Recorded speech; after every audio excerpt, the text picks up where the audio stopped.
الحمدللہ رب العالمین والعاقبۃ للمتقین والصلاة والسلام علی رسولہ محمد وعلی آلہ واصحابہ اجمعین، اما بعد، بسم اللہ الرحمن الرحیم۔ السلام علیکم ورحمۃ اللہ وبرکاتہ۔ آج ہم سیکھیں گے سورہ بقرہ کی آیت نمبر 26۔ نبی علیہ السلام نے فرمایا کہ ایک آیت بھی تمہیں میری طرف سے ملے تو آگے پہنچا دو۔ تو اسی فارمولے پہ ہم آگے بڑھ رہے ہیں، ایک ایک آیت کر کے سیکھ رہے ہیں۔ آج آیت نمبر 26 ہے، سب سے پہلے اس کی تلاوت کرتے ہیں۔ اعوذ باللہ من الشیطان الرجیم، بسم اللہ الرحمن الرحیم، ان اللہ لا یستحیی ان یضرب مثلا ما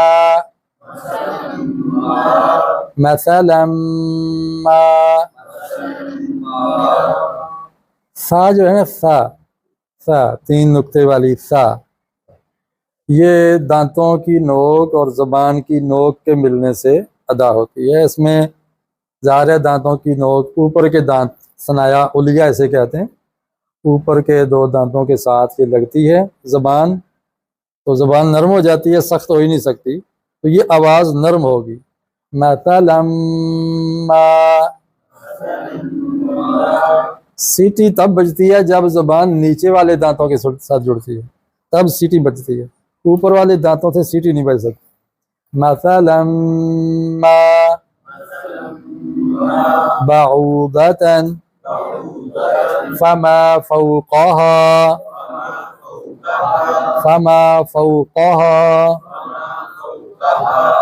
قا، کل ہم نے پڑھا تھا قا حلق سے ادا ہوگا، زبان کی جو جڑ ہے اس کے ساتھ لہات یعنی کوا ٹکرائے گا۔ فوقها فأما الذين آمنوا فيعلمون أنه الحق، حق، ہا، کل ہم نے مشق کی تھی ہا، اس کو ہا نہیں پڑھنا، انہ الحق من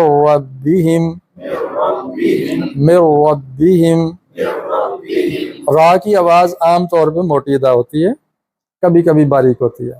من ربہم وَأَمَّا الَّذِينَ،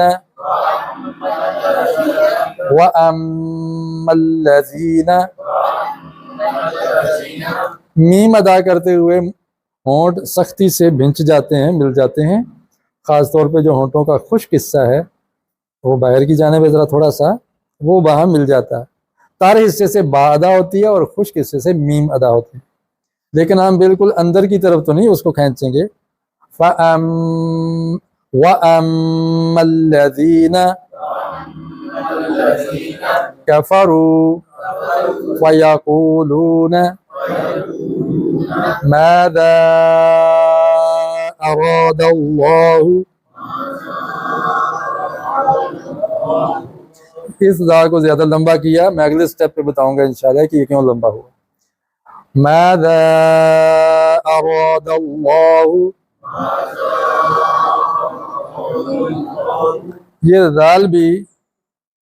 ذال کو بھی ادا کرتے ہوئے زبان کی نوک دانتوں کی نوک سے لگائیں گے جہاں سے سا ادا ہوئی تھی، یہ مسالہ کی سا ادا ہوئی تھی نا، وہیں سے ذال ادا ہوگی، یہ اس کا ہم مخرج ہے، اس کو حروف لثویہ کہتے ہیں، کہ زبان نرمی سے لگتی ہے اور نرم آواز نکلتی ہے۔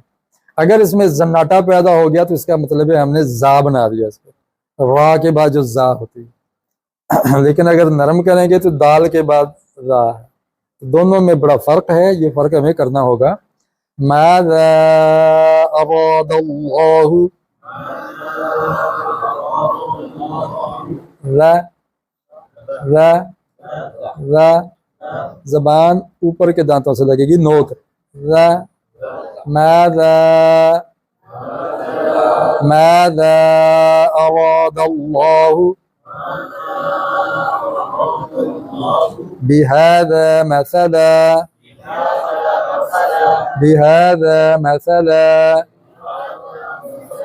دیکھیں دونوں نرم حرف اکٹھے آگے رال اور سا. بهذا مثلا يضل به كثيرا.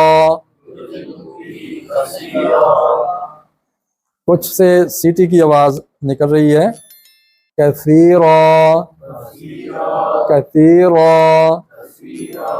زبان کو نیچے والی دانتوں سے نہیں ٹچ ہونے دینا سا ادا کرتے ہوئے. کثیرا وَيَهْدِي بِهِ كَثِيرًا وَمَا يُضِلُّ بِهِ وَمَا يُضِلُّ بِهِ وَمَا يُضِلُّ بِهِ إِلَّا الْفَاسِقِينَ.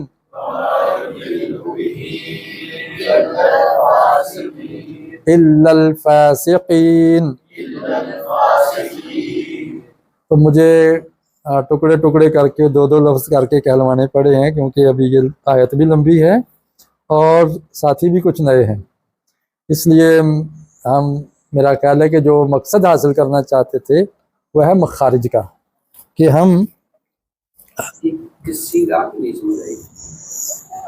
کثیر جی یہ اصل میں جب ہم رکیں گے نا کثیرن کو کثیرا پڑھ سکتے ہیں، ایک زبر پڑھیں گے. جی وہ میں وقف کا الگ قاعدہ بتا دوں گا، فی الحال آپ مجھ پہ اعتماد کیجیے. تو انشاءاللہ ابھی میرا جو مرحلہ چل رہا ہے وہ مخارج کا چل رہا ہے. تجوید میں مخارج کا مطلب ہے جمع ہے مخرج کی. ہم نے ریاضی میں پڑھا ہے مخرج اور شمار کنندہ پڑھا ہے. ہاں جی، تو یہ مخرج کیا خارج سے نکلا ہے، اور خارج کا معنی کیا ہوتا ہے؟ نکلنا، نکالنا. آواز کو ہم کہاں سے نکالیں، یہ علم بہت اہم علم ہے. آج ہی میں ایک روایت پڑھ رہا تھا کہ حضرت جناب زیاد ابن ابی والی بصرہ تھے، زیاد ابن ابی. ان کے پاس ایک آدمی نے جملہ بولا، وہ فارسی تھے، فارسی نسل تھے، سعد اس کا نام تھا. اس نے کیا بولا؟ ان فارسی ضالع ضالع، پڑھنا تھا ضالع، وا کی بجائے ضالع لکھ دیا، پڑھ دیا اس نے. تو لوگ ہنس پڑے، ان فراسی ضالع، تو لوگ ہنس پڑے. اس کا مطلب کیا بنتا ہے کہ میرا گھوڑا ٹیڑھا ہو گیا، میرا گھوڑا ٹیڑھا ہو گیا. تو لوگ ہنس پڑے کہ گھوڑا ٹیڑھا کیسے ہوتا ہے؟ وہ کہنا چاہ رہا تھا کہ میرا گھوڑا لنگڑا گیا ہے، لنگڑانے لگ گیا ہے. تو وہاں ان سے کہا کہ جناب ضالع نہ کہو، ضالع کہو، یعنی تھوڑی سی آواز کا فرق ہے. ضا وا ضا وا. تو یہ مخرج کے فرق سے معنی میں کتنا فرق ہے. ہم نے حمد اور حمد کا فرق جانا تھا. تو اس سے آپ اس نزاکت کا اندازہ کیجئے اور اس کی اہمیت کو دیکھیے کہ یہ کتنا اہم سبق ہے. آج کے سبق میں ہم نے ایک تو سیکھا ہے سا اور ذال، یہ دو حرف ہم نے سیکھے ہیں اور یہ کثرت سے آئے ہیں. سا کو ہم سین نہیں پڑھیں گے، سا، سا کی آواز نہیں آئے گی. سا سا. اس پڑھیں ذرا، اس اس اس اس. جب اس کہیں گے تو زبان نیچے لگتی ہے، دانتوں کے نچلے دانتوں کے مسوڑوں کی طرف جاتی ہے، اور اس جب کرتے ہیں تو زبان اوپر کے دانتوں سے لگتی ہے. اس اس اسا اسا اسا اسا. اسی طرح از ہے، از، اور یہ ہے از از از. اس میں زبان دانتوں کے ساتھ لگ رہی ہے اور اس میں دانتوں سے نہیں لگ رہی، تالو سے لگ رہی ہے. از از، تو زناٹا پیدا ہو رہا ہے، زوردار آواز، تو اس دونوں میں ہم فرق کریں گے۔ یہ آج کا سبق ہو گیا۔